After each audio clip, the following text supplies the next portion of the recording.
Hello, I'm the Nostalgia Critic. I remember it so you don't have to. To make a creepy idea charming doesn't make it charming, it makes it more creepy. And I think anyone can say that of today's film, Milk Money. This heart was almost taken. This heart had love of... Okay, here's the premise. A bunch of little boys want to see a grown prostitute naked. Charmed yet? Yeah, it can only go downhill from there. How the hell are you supposed to have a whimsical semi-family comedy established when that's your friggin' setup? Who says they do? Not me. Let's get this over with, Milk Money. So how does this charming little romp of a movie begin anyway? You ever fart and sneeze at the same time? And add Melanie Griffith's name over that, and we're off to a good start. It turns out a bunch of boys are having a girls' slumber party, complete with giggling, talking about crushes, and having no fucking clue what the hell they're talking about. I found it in my mom's secret drawer. It goes in the bottom of the bathtub to stop the drain. No, it doesn't. It's a diaphragm. I think it's a travel drinking cup. Or maybe it's a cheap joke. I found it in my sister's room. I believe it's some kind of weapon. Okay, was I born a chick? Because even I knew what these things were at that age. Just because we're boys doesn't mean we're total friggin' morons. What's this? I don't know. It must have come from an ancient alien tribe. Let's try and milk it. Looks like a boob. Yeah. Make them fly around. Gotcha. So after the charming flashlight boob scene, we cut to our main kid named Frank, and his dad, played by Ed Harris. It turns out Frank is studying sex education in school, but is having a little bit of trouble. They assign this, but I'm getting nowhere with it. You can't relate that to the real world. Like how? Like, was Mom a virgin when you married her? Why is it always drinking when a scene like that happens? Are you gonna tell me about Mom or not? No. So he goes to one of those schools where the kids conveniently have no copyrighted images on their clothes, as we see our three little heroes are pretty damn obsessed about this whole sex thing. What are we looking at?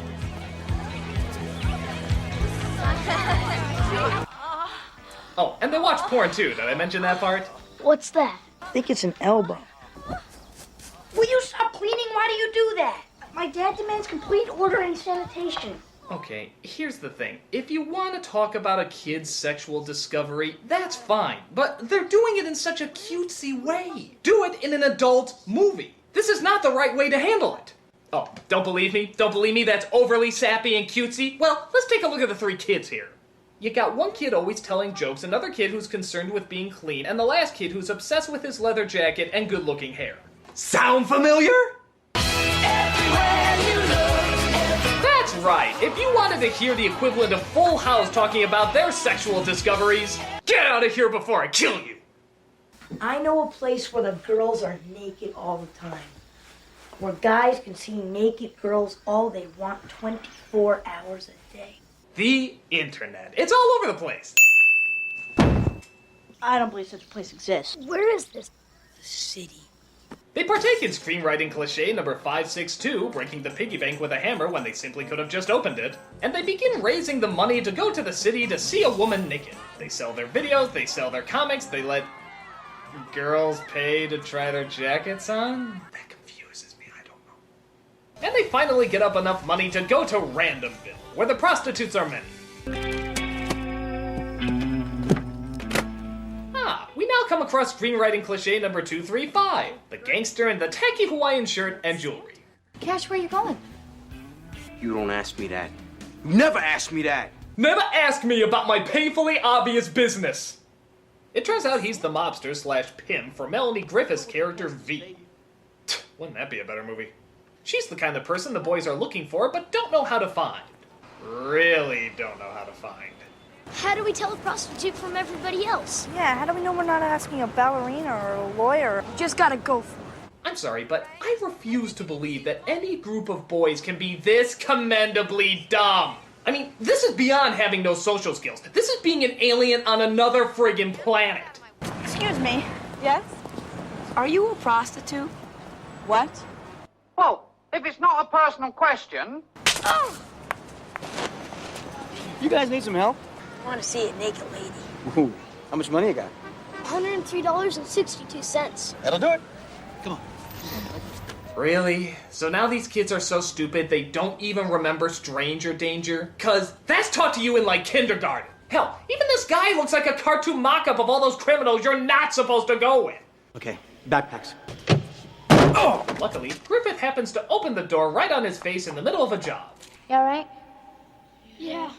So after she saves their lives, the boys wish to thank her in the best way they know how. Asking her to take her top off. We just want to look. How much looking? As much as money could buy. You feel that uncomfortable tingling in the back of your neck that tells you you're going to hell for watching this? That means you're still human. Hold on to that. Okay. Thank you. Okay, pull your shirts up over your heads. Come on.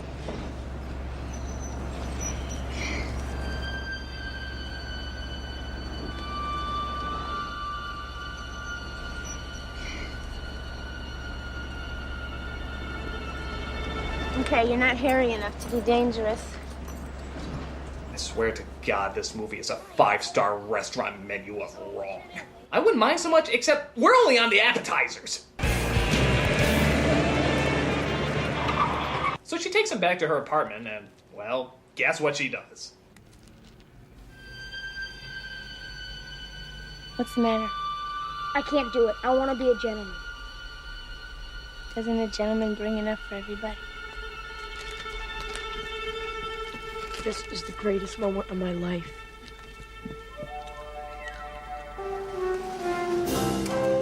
Oh good! The bright, goofy, colorful music will suck out all the despicable unpleasantness this movie is offering. Well, then. So V goes to that reject from Tony and Tina's wedding, who's pissed off because he knows that his girlfriend Anne H is gonna go lesbo in a year or two. I'm a person and I have feelings. Oh, you're a person now. Don't either you two move until I get back. I am a person. I'm a human being. I know you can't tell it by my acting, but it's true. Tell the asshole I'm borrowing his car. She sees the boys got their bike stolen and offers them a ride in the gangster's car. It was nice meeting you. Likewise. You're a very well-behaved young man. You know, for someone who runs away, puts his friends in danger, and pays women to take their clothes off. But it turns out her car breaks down and she has to stay in the suburbs, which of course leads to the meeting of V and Frank's dad, who, did I mention, has a dead wife? V, this is Dad. Hello. Oh. Dad. Well, I can certainly see where your son gets all his awkwardness from. What's she doing here? Her car broke down. Yeah, but who is she? She's Brad's new math tutor. She gave me a ride home from his house, and then her car wouldn't start. And this leads to screenwriting cliche number 129, misreading the other person's double meanings. Do you enjoy it? Enjoy it? I bet you're really good at it. There's only one way to find out. Boy, am I glad to hear you say that. Because it's the one subject he's having trouble with. Him? Frank, Frank. you think you could fit him in? Okay, I'm gonna give you one chance. One chance to take the high road! If you are actually smart enough not to take advantage of this joke, then I will have some measly little bit of respect for you. So go ahead. What's it gonna be? Are you kidding? At his age? I'm afraid if he doesn't learn it now, he's never going to. You're going to hell. You're going to hell, movie! I'm so sorry! No, you stay down there! You stay down there and you die! You die down there, movie! So, after we partake in the lowest of lows, we see V walk around the suburban town trying to make some money. Love to see you smile. Look at that woman. Oh my God. That is bad. It is. It's very, very bad. Would you, like some company? Yes, I would. Did you hear that? That was bad. That was very, very bad. I'm sorry, is this how white people act? I mean, I'm white, and I'm incredibly confused! What are you doing here? Looking for you. Hi, Frank. She spoke to me. I speak to her, but she never speaks to me. Yeah, and she probably heard all that, you douche. Aren't you going to introduce us to your friend, Frank? I'm Frank's father's sister, Aunt V. We've got to be going now. See you later. That is bad. That is very, very bad. Wow, I've never heard a horrible catchphrase try to be so needlessly nailed into your head since. Ah, word. So V finds out that her gangster friend has been shot and that the other gangsters think that she stole a bunch of money that belonged to them. So, of course, she hides out in Frank's treehouse until the car is fixed and she can flee town. But there's even more important things going on during that story, like Frank has to be kept after class. Ooh. Your understanding of the female reproductive cycle is simply not satisfactory. There's a movie where that line needs to be said. I'm giving you a second chance by assigning an oral presentation. Oral. An oral presentation on the material with footnotes and visual aids, due by the end of the week. Really, movie? No blowjob jokes on that one? The I can fit him in joke, that's gold, but the oral presentation, that's just too low for us to stoop. Just go for the bottom of the barrel film. You have nothing else to lose. I mean, what's to stop you from having the kid just bring the prostitute into class, play it? Hello. Okay. I hate to do this to you guys, but this is another one of those scenes where I simply have to do a play-by-play.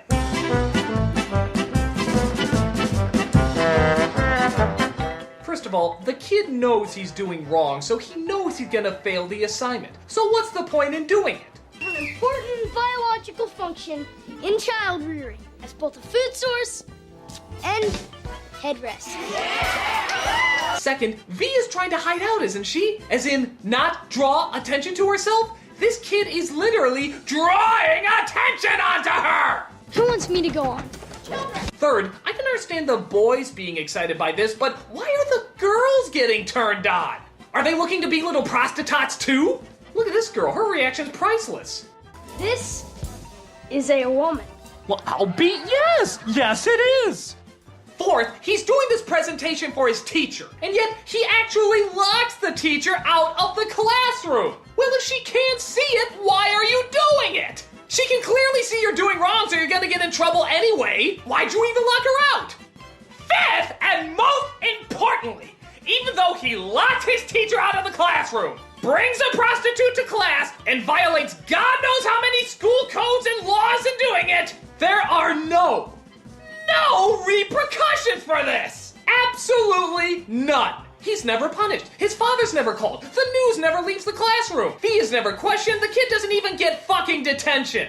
We just cut to him and V trying on his dead mother's clothes. Truly another heartwarming, ethically damning scenario. So, in case you missed it, absolutely nothing about that scene makes any fucking sense goddamn ever! Hallelujah! Holy shit! Where's the Tylenol? So, as everybody will have guessed by, well, the beginning of the movie, Ed Harris has the hots for V and actually takes her out on a date. Oh, look, honey, it's Frank's dad. I wonder who that woman is. She's a hooker. Honey. Because that's every mother's reaction to such an everyday line uttered by your daughter, isn't it? I wonder who that is. She's a bitch-ass whorefuck! Oh, Susie. But things, brace yourself for a shock, get even more awkward as she comes across one of her old clients, which turns out is one of the boys' father. You know this woman, son? Not as well as we know each other, Mr. Smith. You know her father? No. No. No, I may have the name wrong, but I never forget a face. My name is V, like the letter. Your husband and I did business together once. Boy, for a prostitute, you'd think she'd be a little bit more discreet about IDing her clients. But then again, this is the same idiot who, I put nothing by her. But V also finds out that Harris thinks she was a math tutor the whole time.